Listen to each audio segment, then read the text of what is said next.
Hello, my name's Tom Rudd and I'm playing Sergeant John Kaufman. He doesn't really want to be in charge. His mate, Corporal O'Keefe, was supposed to have been in command, but he got injured, so he kind of jumped over him, and he doesn't really want it, and all he wants to do is get everybody through and get home, and he doesn't care about any problems along the way. Hi there, my name is Rami Helmi. I'm playing the character of Eddie O'Keefe. He's the corporal, which is the second in command. Obviously, basically my character is the quiet guy who's the thinker more than the talker, and obviously watching the back of all the squad, the team, you know, the second backup for the sergeant himself, and always covering the rear stuff. Hi, I'm James Fisher. I'm playing Robert Schaefer. My character, he's a bit of an alcoholic, unfortunately. He's got a bit of a drink problem, but under the circumstances I think that's not too difficult to understand. He's Bryant's good friend in the squad. He's one of the guys that Bryant can trust and relies on to help see him through. Yeah, and I think they both lean on each other a little bit, and Schaefer's got a big problem, obviously with the drink, but also a bit of his backstory is that he threw a grenade into a room and blew up 3 kids and their mother, so he's racked with guilt, hence the bad drinking problem. Hello, my name's Dominic Coddington. I'm playing Private Chris Rudman. My character is the main antagonist in this film. He's the person who gets up everybody's arse. Basically, he's a bit of a psycho. He's from the deep south. He goes around loosing and pillaging and raping. So my name is Miriam Tisler and I play a French woman, and the American planes have just blown up her parents' farms. Her parents are dead. She gets captured, and when she comes out she realizes that her German lover is dead.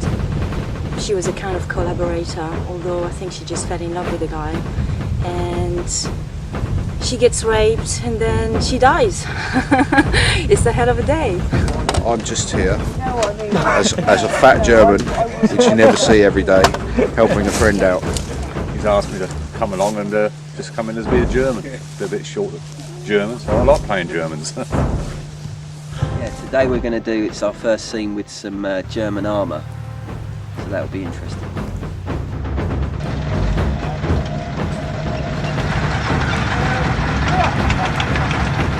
Then yesterday was my first day that I was carrying a lot of heavy equipment, the BAR, all the webbing and everything, and I've actually got a very bad back today because of it, and just carrying it around and being very uncomfortable in all this kit.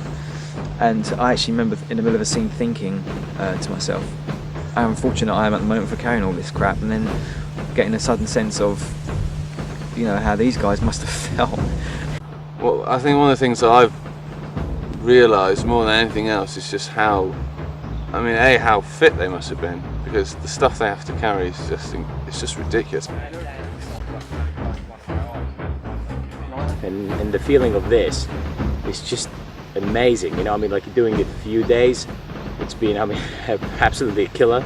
And we're not even carrying all the heavy equipment the way they used to carry in the old days in the World War II. We've got like these ammo pouches which are just full of these rubber little sort of replica ammo things, and you know, and so we've got our webbing on and our fake rubber guns, and that's heavy enough. And you know, well, I mean, we can like put them down in between shots and whatever, and these guys, I mean, they just must have had balls of steel. You know, I've got no right to actually say, oh, I know how it feels at all, but I got a bit of a sense of how it might feel on the first day when we was actually doing a scene right here with these 2 graves. They don't look much now, but at the time that there was smoke coming across, there was the rifles with the helmets in. It was a very emotional scene, and yeah, it's sort of I got a tingle down my spine and that, and a slight sense of the emotions and sort of mental torture and anguish that they must have been going through.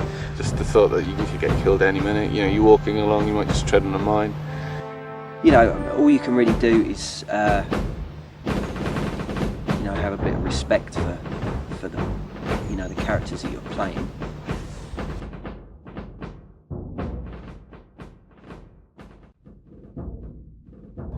Well, Rick, he's an inspiration to us all. He's a true leader of men.